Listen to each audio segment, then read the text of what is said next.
We asked Mr. McCain for a sample SAT question to test the students here at HF, and in return, the person who got it right would get a campus store certificate. Let's see how they feel before the question. I'm a tad bit confident. It looks a little bit tough, so we gonna try it out and see.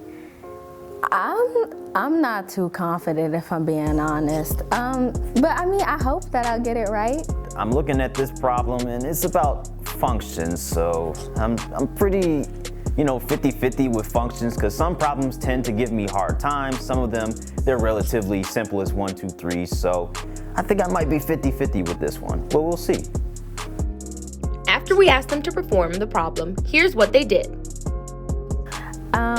Okay, so I basically did, I couldn't tell you honestly, but I did y equals f and then x, so then I was like x, it's probably 2 because it was on the x line, and that was where 2 was, so I was just like, let me just do 2, and that's how I got g equals 2.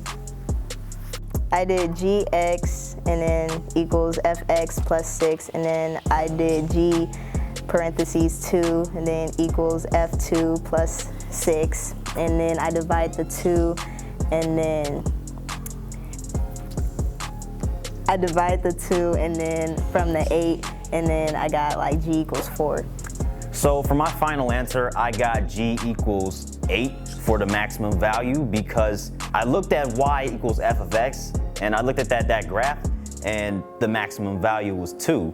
And they said g of x equals f of x plus 6. So I'm thinking, okay, it's gotta be as simple as 2 plus 6, right? So I'm thinking the max value of g has to be 8, right? Seems relatively simple enough, but hopefully I got it right. After the intense hard work, the answer is 8. The highest value of f of x is 2 from the graph, so f of x plus 6 would make the highest value 8. Another way to think about it is g of x is f of x shifted up 6 because the 6 added outside the function. I got close. The highest value of fx is 2 from the graph. Oh my gosh, I'm feeling more confident as I go along with these SAT questions, because it's just like, they really do help you out. It's not like, they're just like, oh, it's just another question. Oh, it's just, a little something. No, these things actually help you out. Sometimes you gotta be prepared.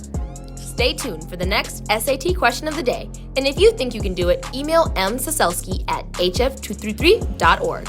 I'm Laura Zapata for VTV.